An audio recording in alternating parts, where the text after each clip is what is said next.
There was one word German soldiers whispered in their foxholes that made even hardened Wehrmacht veterans go pale, and that word was American. June 1944. The beaches of Normandy are chaos incarnate. Through the smoke and screaming steel, German machine gunners watch in disbelief as wave after wave of American soldiers charge directly into withering fire, showing no regard for cover, no fear of death. By the war's end, German prisoners of war were surveyed about which Allied forces they feared most. The results shocked Allied command. 73% said Americans. Not the Soviets with their massive numbers, not the British with their tactical precision. The Americans. To understand this fear, we need to go back to how German and American soldiers were trained. The Wehrmacht prided itself on tactical discipline, unit cohesion, and calculated risk management. American soldiers were trained to do the opposite.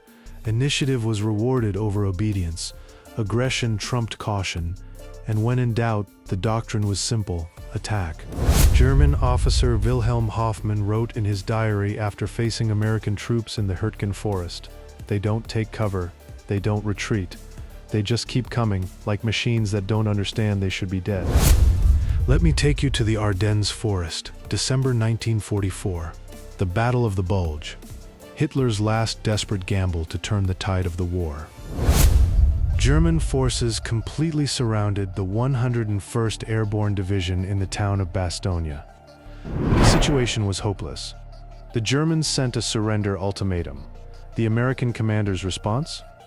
One word: nuts. The Americans held Bastogne for 6 days against overwhelming odds. When German officers were captured after the battle, they admitted they couldn't comprehend why the Americans didn't surrender. In their doctrine, surrounded meant defeated. American units had access to firepower German soldiers could only dream of. A single American infantry division had more artillery than an entire German corps. When Americans called in artillery support, the ground itself seemed to erupt. German soldiers called it the steel rain.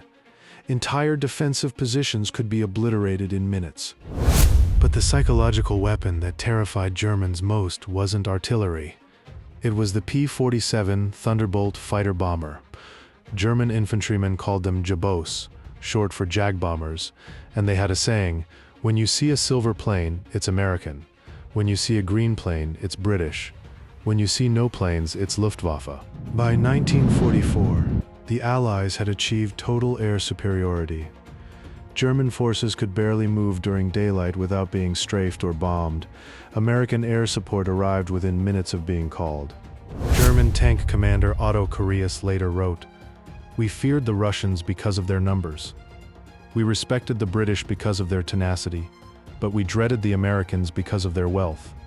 They could afford to be reckless. Every soldier they lost was replaced within days.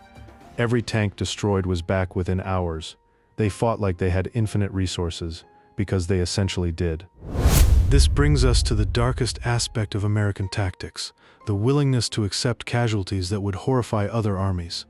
At Omaha Beach alone, American forces suffered over 2,400 casualties in the first hours. German military doctrine emphasized preservation of force and strategic withdrawal when necessary. American doctrine emphasized momentum at all costs. This fundamental difference in philosophy meant that once Americans gained initiative, they never gave it back. After Germany's surrender, Allied intelligence interviewed hundreds of Wehrmacht officers. When asked what single factor most contributed to their defeat, the most common answer wasn't Soviet manpower or British intelligence. It was American relentlessness, the psychological exhaustion of facing an enemy that simply would not stop, would not slow down, would not accept defeat under any circumstances. The American way of war was built on a uniquely American philosophy that material abundance and individual initiative could overcome any tactical disadvantage, that speed and aggression could substitute for experience, that overwhelming force applied relentlessly would break any defense.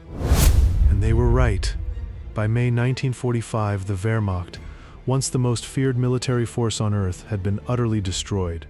Not by superior tactics or strategic brilliance, but by an enemy that refused to fight by the rules they understood. An enemy that treated war not as a chess match, but as a problem to be solved with industrial efficiency and unbreakable will. That's why German soldiers feared Americans more than death itself, because Americans brought something to the battlefield that no amount of training or discipline could counter: the absolute certainty that they would win, no matter the cost. Beyond the surface, subscribe, and I'll see you in the next investigation.